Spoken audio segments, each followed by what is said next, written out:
everyone. Thank you for tuning in to the MSP Corner webinar. I am your host, Fernando Leon, and I am joined by my co-host, Gregory Moraviec. And today's guest is Tricera.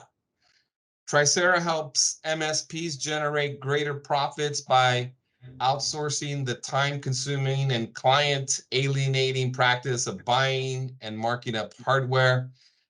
We have Stephen Klein and Kerry Mitchell, the founders of Tricera. And like many of you, they wanted to sell their MSP for millions of dollars. And well, they knew they needed to make more money in less time on every touch. And they hit that goal in February of 22, and they are sharing one of their innovations, which has become Tricera. And they are here with us today. And let's kick this show off. But I'm going to hand it over to Kerry and Stephen. They're going to share some valuable information for MSPs, and we'll hand it off to you. Thank you, Fernando. Thanks for having us. You got it. Thanks, Fernando. Really delighted to be here, everybody, and really delighted to be here, Gregory and Fernando. Thanks for having us on your show. Oh, you're welcome. Thank you for joining us. So MSPs, I've sat in your seat. Kerry has sat in your seat. I owned Common Good IT for 22 years, and I've got the gray hair to show for it. One of the innovations that we did in our last 3 years was radically changing how we helped our clients obtain hardware. And this innovation, it had the magic trifecta. We made more money from it, we saved time, and we saved money doing this. And it generated $134,000 for us in the span of 3 years with a 10-person MSP. According to our tickets, and everybody here probably knows that tickets don't always tell the full story, we made $850 an hour doing this practice. Wow. There was one deal that we put together in particular that I think of where we put a data center into place for a client at their office, their new office in Phoenix. We had a top-of-the-line configuration expert help us with this. Took my CTO, who was the smartest human I'd ever met, about an hour and a half together with this guy to make sure that we ironed out all the things. And you guys know what it's like to work with the random configuration specialist and hope that they're getting it right. And we made $22,000 on this. And so if everybody on this call is interested in making $22,000 for an hour and a half worth of work, you can hold your hand up right now. I can't see you, but I'm going to guess that everybody in this room would like to make $22,000 on an hour and a half work. And this was the easiest and the most client connecting process that we've ever done. Easiest money that we made, which is great, but it brought our clients in closer as well. And so, yes, we sold Common Good IT for millions of dollars, and that was great. And you know what? Uncle Sam likes his money too. And life got more expensive than we anticipated. But at the bottom line, we knew that we had an opportunity to make a positive impact on the lives of my former colleagues. And we decided to bring Tricera to you in order to help you make your lives better. And that's what we can deliver. We can deliver peace of mind. We can deliver more profits. We can deliver an easy way to make new 3-year agreements with your clients and more profits for your company. So we're going to share this from a couple of different levels, but let me give you the top line 500-foot overview. We'll run through a few slides, and I think at the end of this, you're going to be like the 103 out of 107 people that we've done our presentations for who have said, heck yes, sign me up. And so, as I'm sure you can probably realize, that's a pretty good close percentage. And it's a good close percentage because what we have works, and it'll work for you. So I'm going to give you the 500-foot overview. We work with a strategic partner, and we get paid to bring them qualified MSP leads. That's our role, just to get that out of the way right at the very beginning. What our partner does is our partner, as he mutes his phone, our partner handles all of the work when it comes to procuring hardware for your clients. So what you're probably doing now, most MSPs are going out to Ingram or Cynics, you're buying stuff, you're marking it up, you're communicating with your clients. Hey, what do you think of these? Do these look good? You're carrying the paper, or you're making them stick around with substandard computers that are causing your MSP to waste time and money while you wait for them to get their financial ducks in a row so they can buy those new computers from you. You mark that stuff up 30%. You pay your sales tax. You nag your client to get paid. You got to double check your credit cards and make sure that you've got enough room on those to be able to buy all those, or your line of credit, and move your money around and talk to your CFO. And wow, I used to do that. And I never felt good doing that. And the reason I never felt good doing that is because your clients, like my clients, are the key to the key to your success. And anything that you do to create a wedge between your clients, like, I don't know, mark up their hardware 30%, even though it's part of your agreements, I guarantee you, your clients have two things that's important to them. They like their money, and they like believing that they have value in their relationships and the partners that they have for their business. And if either of those things comes into doubt, when that other MSP comes knocking on the door or making a phone call, or Dell Services calls them directly, or HP does, they're going to listen more. But if you can build your relationships and lock in these relationships using our tools and using best practices in the industry, you're going to find that you're going to be able to someday sell for millions of dollars. You're going to have the opportunity to take a vacation. Imagine that. And you're going to be able to sleep well at night. So back to how it all works. Our partner handles all the work. You send an email to your client. Say, hey, per our meeting today, we need 20 new desktop computers, monitors, keyboards, mice. Client says, yep, thank you. I'm introducing you to our procurement partner, Dan. Dan is going to help you get all this equipment. He's an owner of a $400 million company. They get better pricing than I can get direct from wholesale, and they're going to sell it to you at those prices. Client says, wow, that sounds great. By the way, between the bunch of us here on the call, it's going to be about a 40% delta from what you're selling your clients, because it's going to come in at about 10% less than you can buy it from distribution. Now, I guarantee you every single one of your clients is going to hear 40% and say, heck yes. So you have that little email introduction. Great, looking for 20 computers. Dan's going to ask a few questions, brand preferences, warranty length, the standard stuff.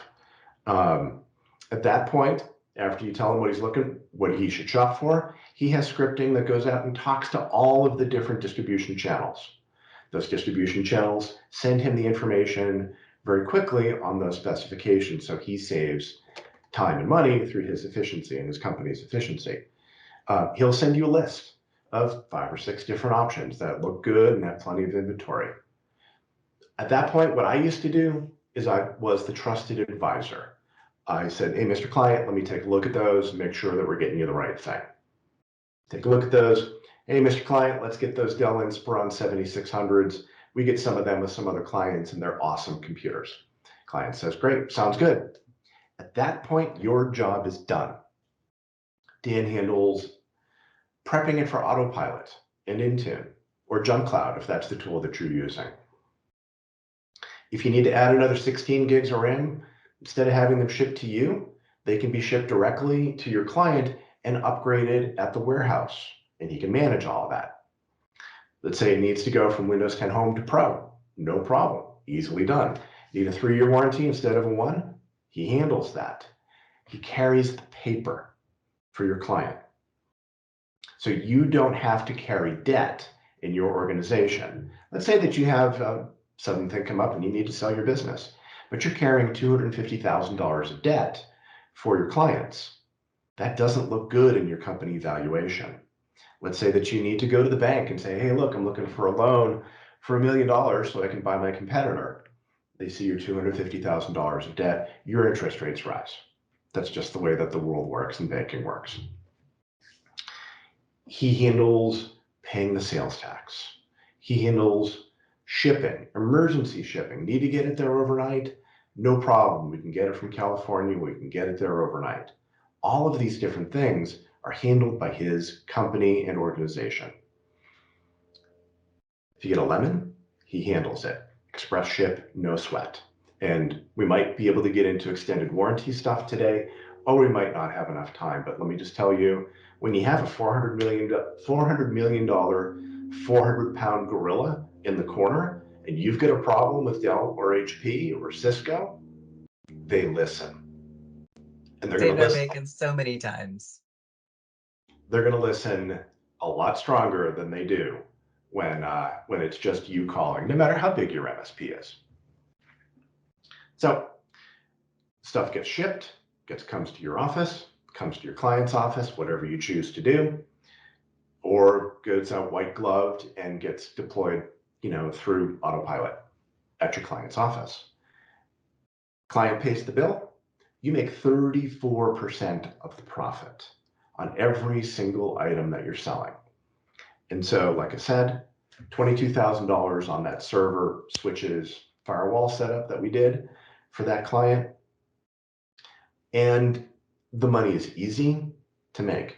I'm not going to lie to you. You're going to make a few less dollars selling that way than you are if you are buying and marking up that $1,000 computer. No question about it.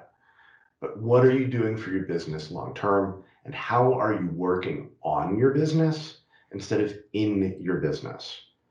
I built efficiencies in my last 3 years. I got serious about running my business. I hired the right people. I built efficiencies. I changed my processes. I got serious. I doubled my business 3 years in a row until we were about a $4 million a year company. And so that can be everyone on this call as well. If you're small and struggling and stressed, all of those things can be the case. Or if you're big and you've got a procurement team and you've got all these internal processes, you can simplify your management, reassign those people, maybe put them into marketing, maybe put them into a tech mentorship program. It doesn't matter. What matters is that you're making choices to make your business as successful as it possibly can be over time. So that's the overview. A brilliant relationship that makes you look good. Your clients are going to love working with our strategic partner. They're a fantastic organization. They continuously had our back, and they continuously made us look good. You're going to make more money, you're going to make more profit, and you're going to save time. And you're going to be able to build your business as a result of that. So typically at this point, when I'm doing a presentation, I pause and I say, are there any questions? So I'm going to ask Fernando, do you have any questions? Yeah, I was, I did have something that came up. Oh yes. Is this a transparent relationship? So I have my client and I say, hey, you gotta call Steven. He takes care of all our hardware purchasing. Or do you now manage that relationship? How does that work? That's a great question. And that leads me to a couple of important points. So what happens with the folks who have come in and done business with us already is we have a brief meeting where we introduce them to our strategic partner, to their new rep, and their rep is an owner of the company. So they're not like turning over every 40 days like your CDW rep does. They stick around for years because they're literally invested in the company. We make that introduction, and my MSP clients meet our partner. We have a couple of best practices that we recommend where we say, hey, look, and I'll get into this in a little bit here, Fernando, some of the best practices that we recommend. We share those with people. And then at that point, the MSP has the opportunity to work directly with our partner. And so That's the level of transparency. Again, what Tricera does is we have firsthand experience making this work. And we built this program with our partner. And we want to bring this program to MSPs. So we share the name of our partner. Obviously, you're going to meet them. And then at that point, the best practice is, and I hope I'm answering your question here, is introducing your client to the partner, owner of a $400 million company, going to be able to save you about 40% in your hardware, and world-class service. And at that point, it's handed over. And so MSPs are utilizing our partners' sort of high touch methodology. And so they send a three-way email. Dan gets on the phone with them. He's been our rep for a long time. Dan gets on the phone with them and talks to them, meets with them.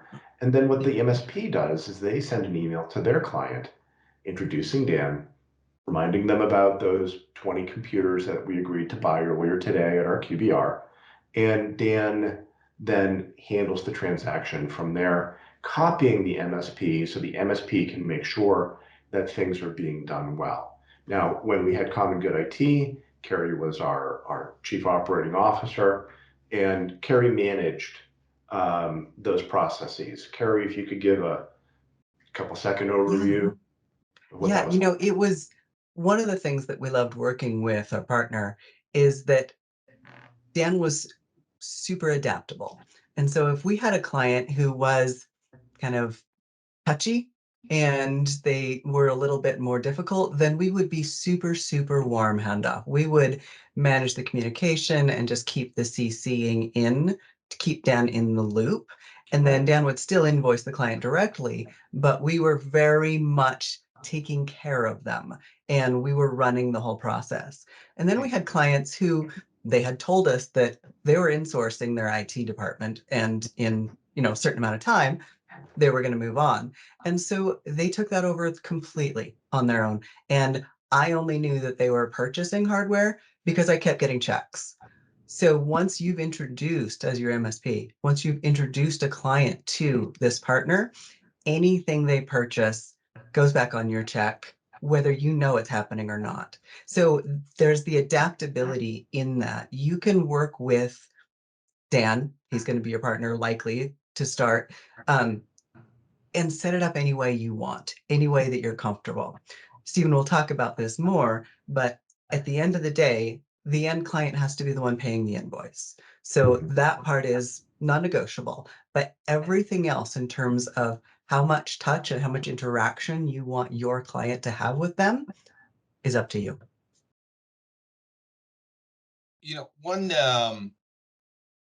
We have clients that, well,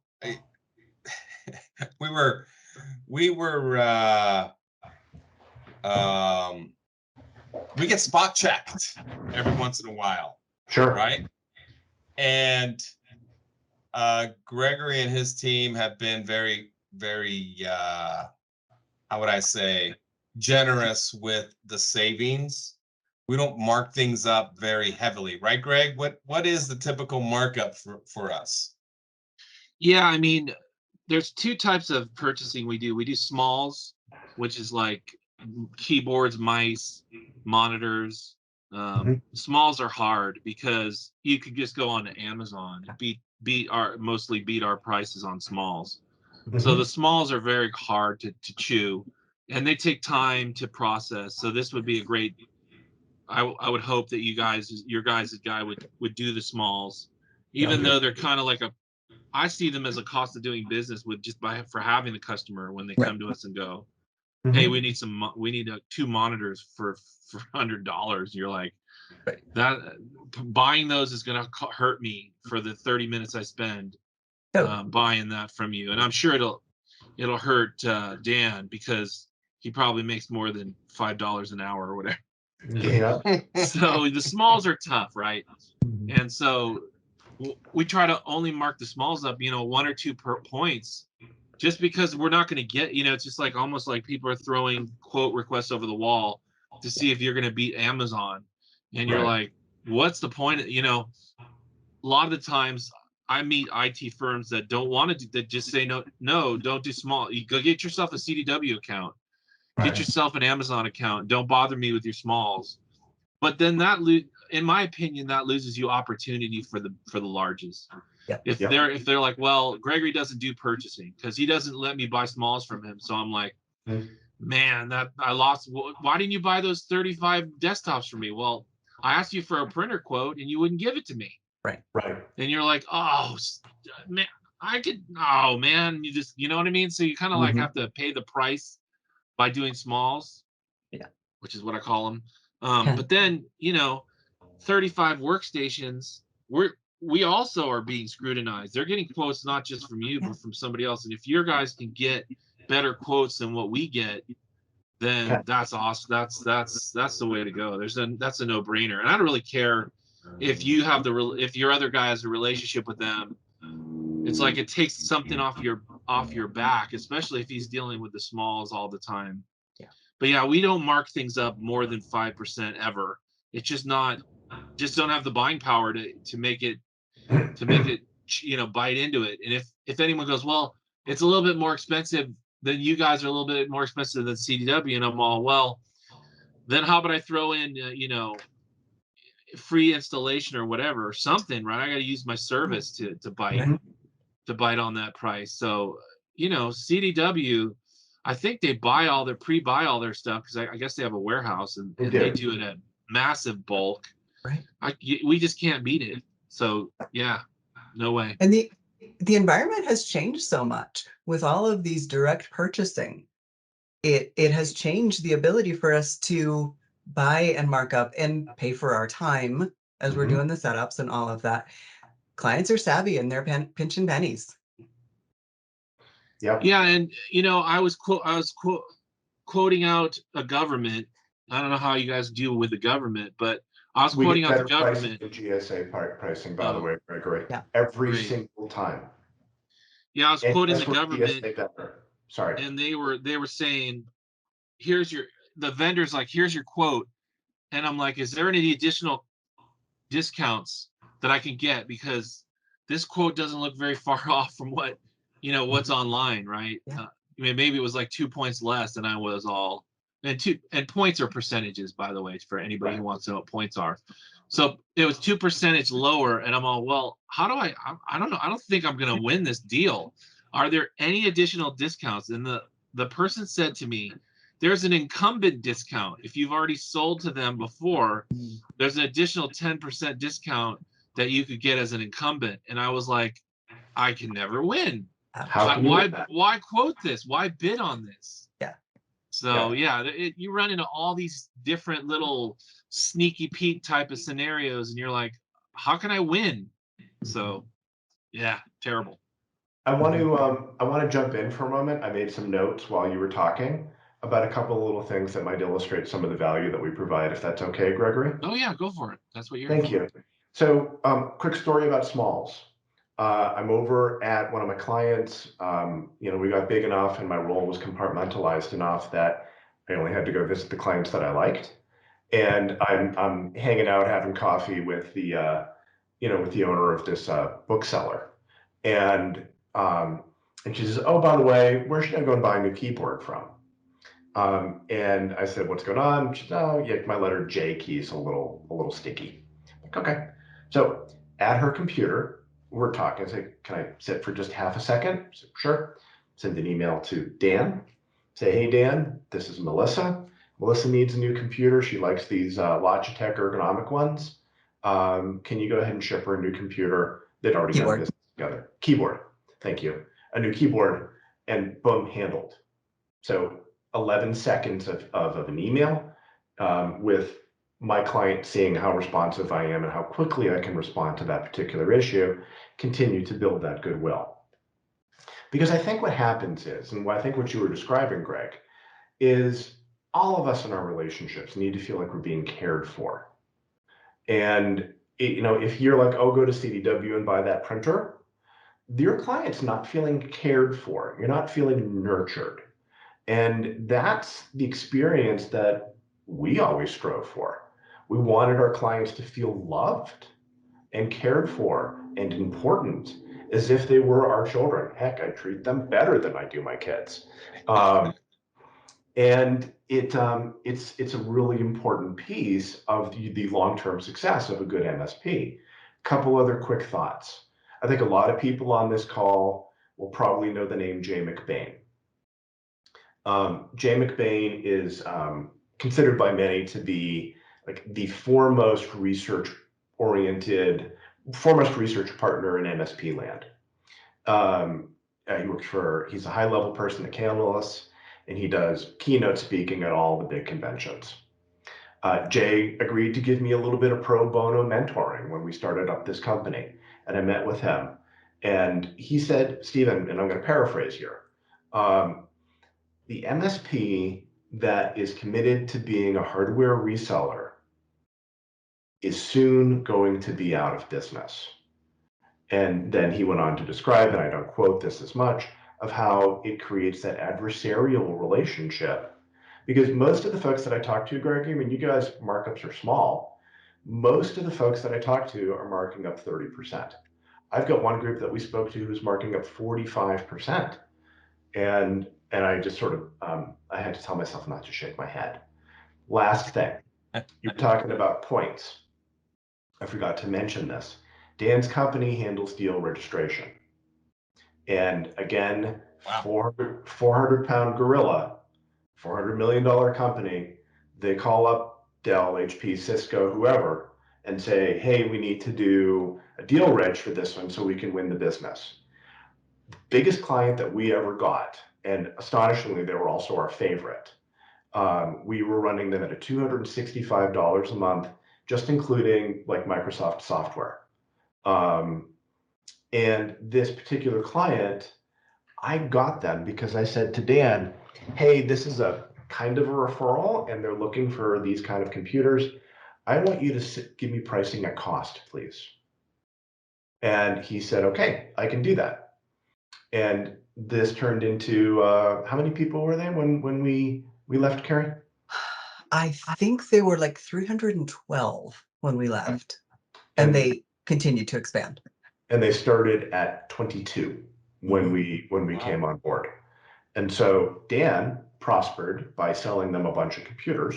We prospered by having a really an amazing client, and they're friends now as well as former clients.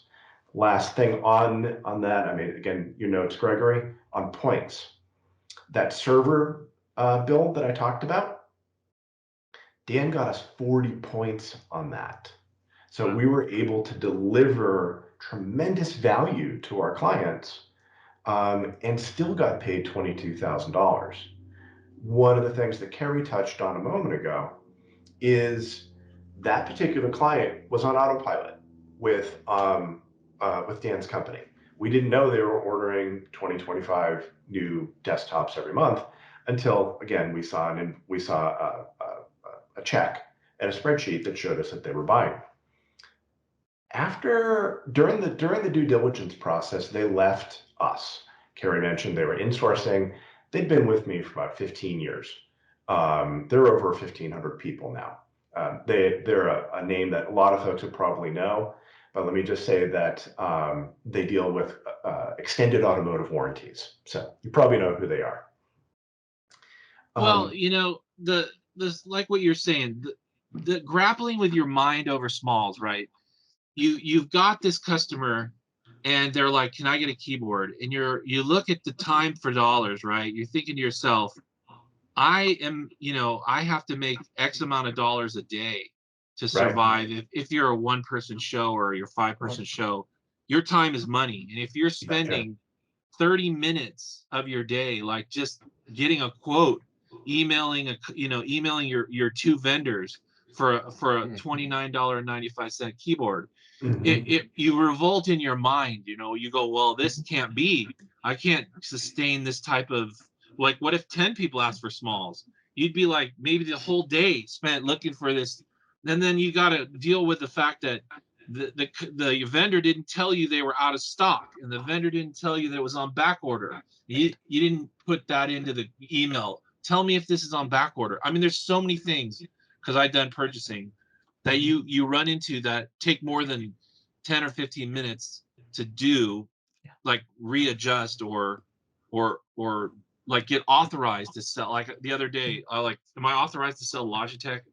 No. So now you got to go through the application process, which takes hours, right? It's just it's a mess. And but then again, the next day the customer puts an order in for 35 Lenovo $4,000 servers, and you're like, oh, well, I had to do those smalls to get this quote out, but it's painful.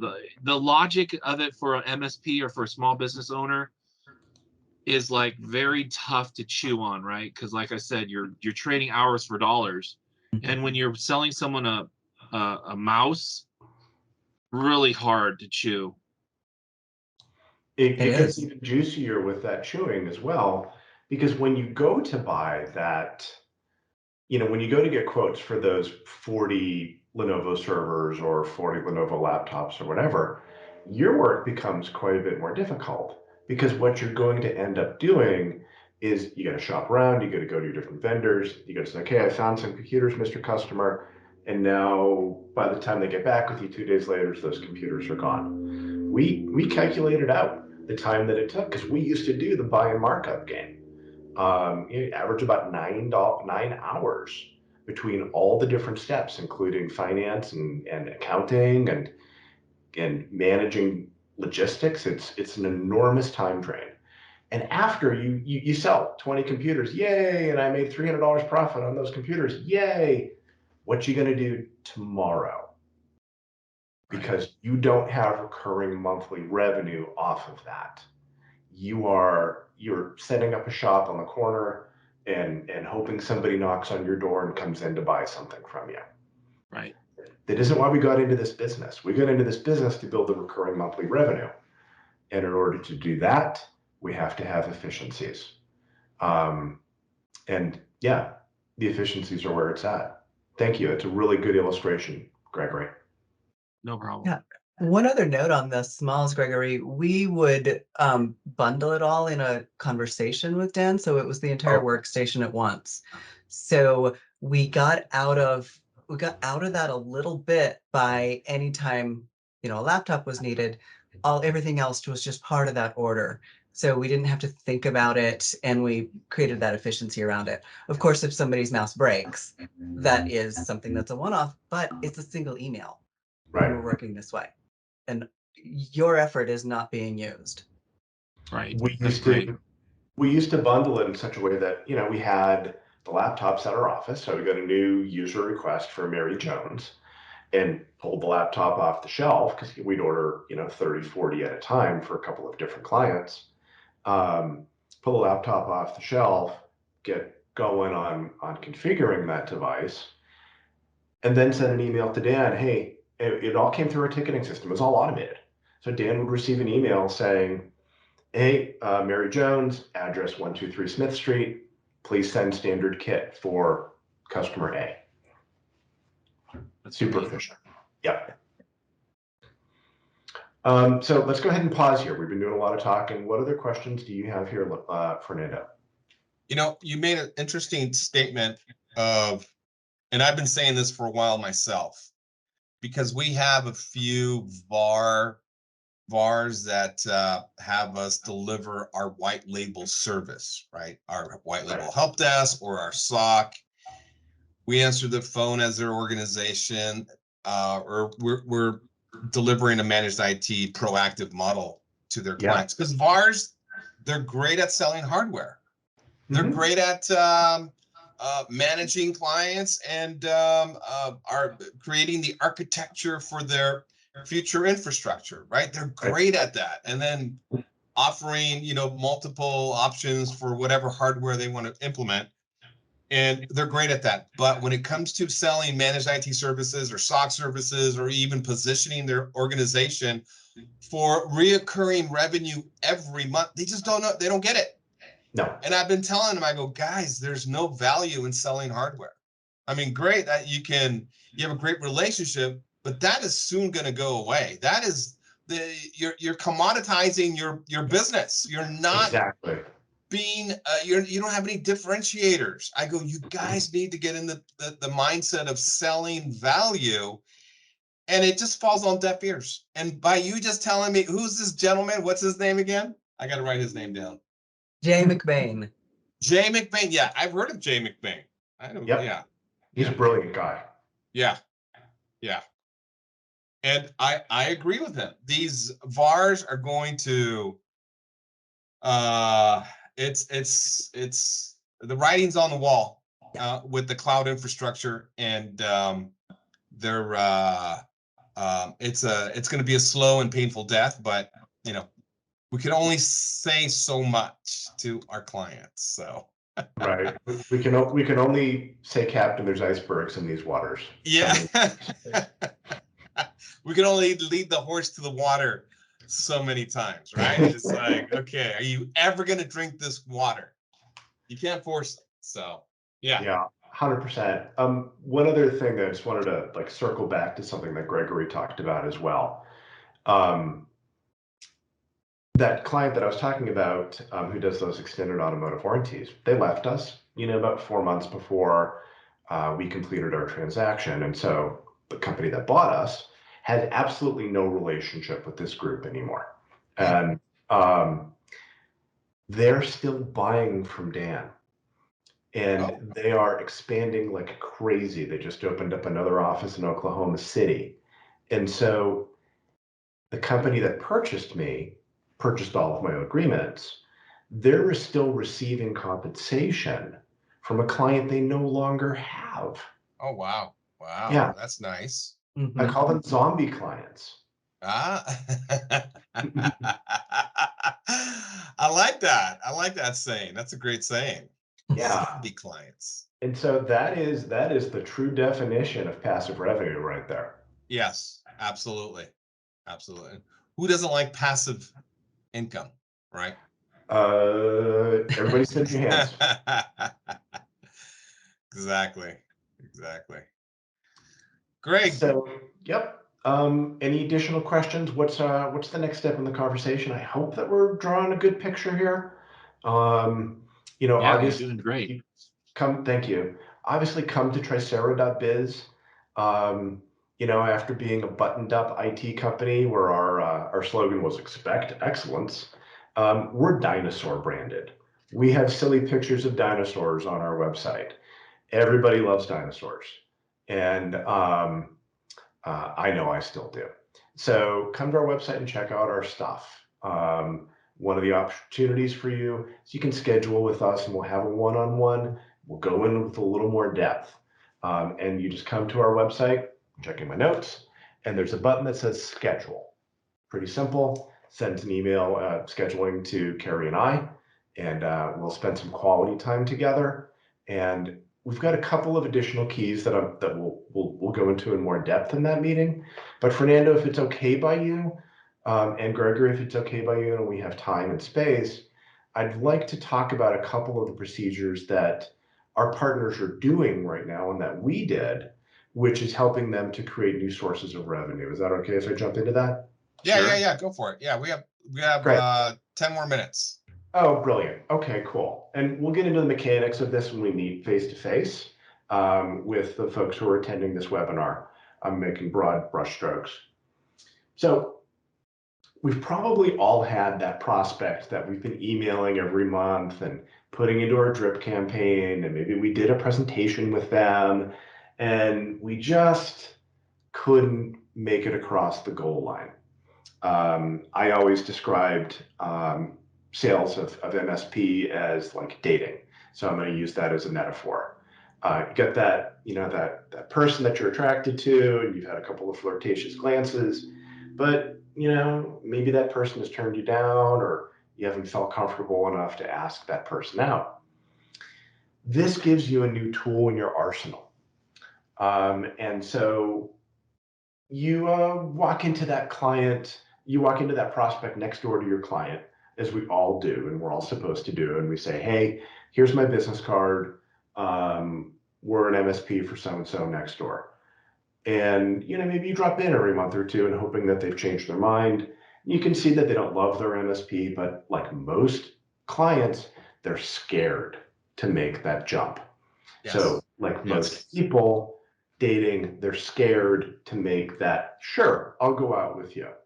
You might be a psycho murderer, but I'm still going to go out with you.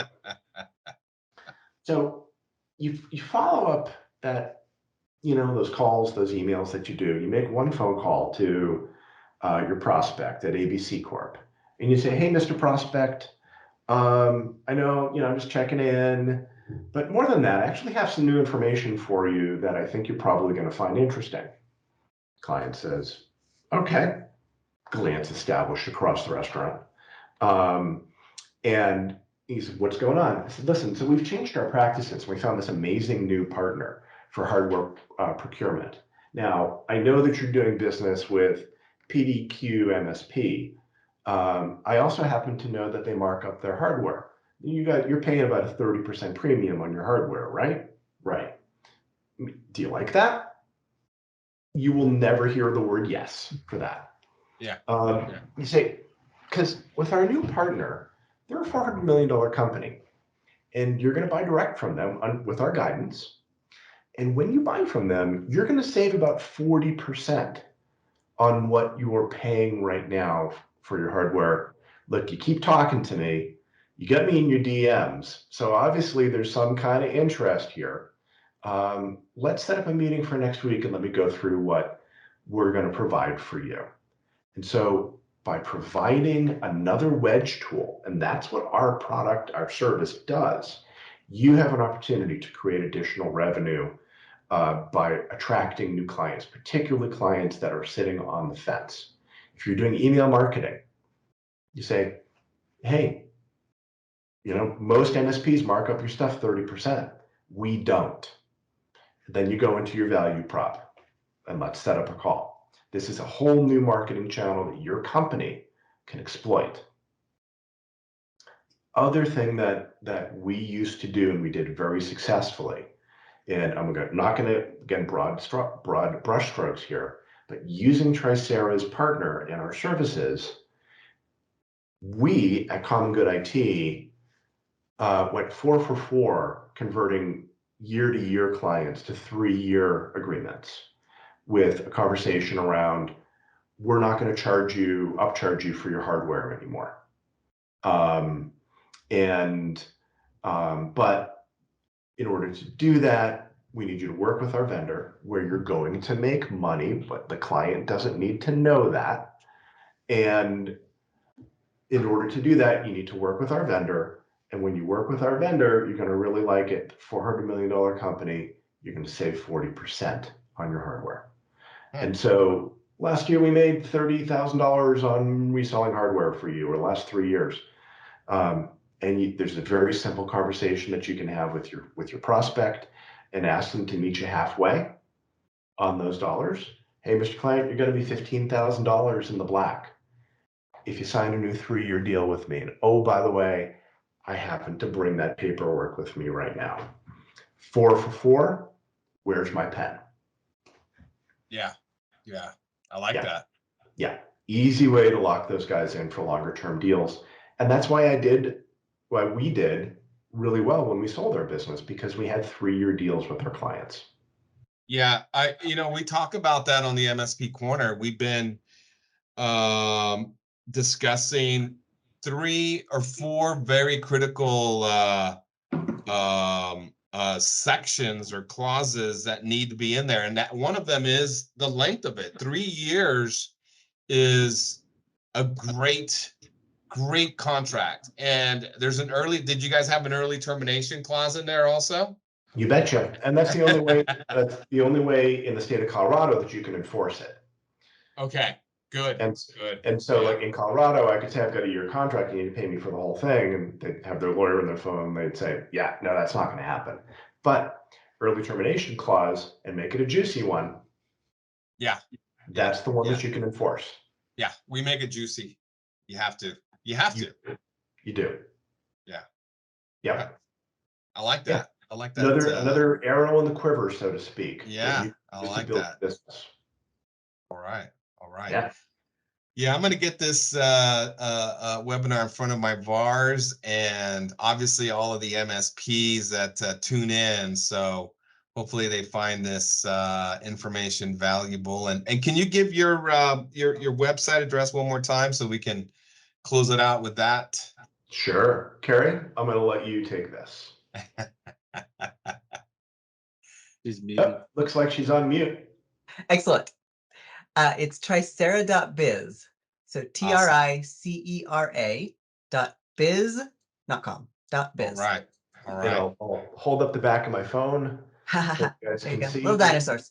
I love Yeah, it. I love it. I like it. I like it. Always marketing. I like it. All right. Okay. Well, guys, I appreciate you. Just stay on. Just let me just stop recording. But thank you for joining us. And once we get this published, we'll let you know. We'll get you a link to the webinar. And then, but thank you again for attending. And everybody out there listening, thanks for listening and tuning in. Don't forget to sign up to be a member on the MSP Corner. Have a great day. Thanks, Fernando. Thanks, Thanks, everyone. Gregory.